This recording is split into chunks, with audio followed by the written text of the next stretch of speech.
Julia Manchester, national political reporter for The Hill, joining us. Julia, yes, his plan is very similar to the Trump administration, but these goals in some instances, I mean, they're not easy to accomplish. It would require the reversal of legal precedents. It would even maybe add an amendment to the U.S. Constitution. Is he just feeding into this perception that these are more unrealistic Republican talking points?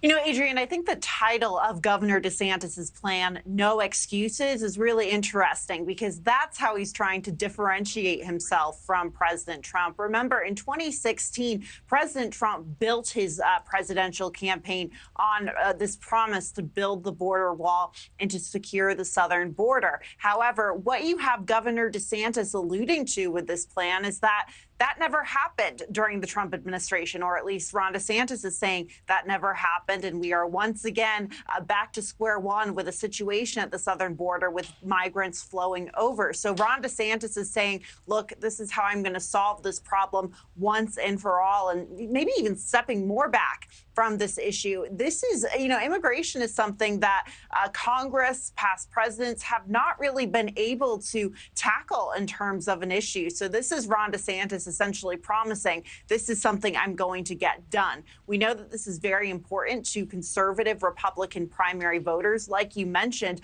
a lot of these, points and parts of this plan would be difficult to implement, particularly the overturning or not allowing birthright citizenship anymore. That's been ruled by the Supreme Court that it's enshrined in the 14th Amendment. But DeSantis and his team arguing that there isn't a proper legal precedent to it. So absolutely right. It's going to be difficult to implement some of these plans if he is elected president. You know, you have to be thinking, especially since July 1st is right around the corner.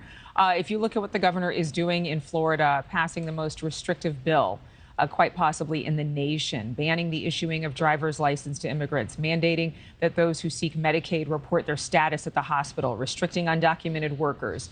Could he enforce those kinds of laws nationwide, or would it be up to the states to decide to agree with those? Yeah, it's difficult to say. I think it would be, you know, if he tried to enforce something like that at the federal level, he'd get quite a bit of pushback from states and even hospitals, where you often see undocumented immigrants go to seek care. And oftentimes in various states, they don't necessarily have to reveal their immigration status. So, you know, there would definitely be a legal battle on that front. But it was interesting. Yesterday, Ron DeSantis was continuing to say that he would give more power back to the states on this issue of immigration. So, you know, maybe in more conservative, red-leaning states, that would match up with more of his priorities. But it'll be interesting to see, how bluer states handle this. I would imagine that there would be much more pushback from those more left-leaning states on this issue if Ron DeSantis were to move to implement some of these policies. Yeah, I have two words: Gavin Newsome. Real quick, how much pressure is on Democrats ahead of 2024 to actually present some kind of immigration reform?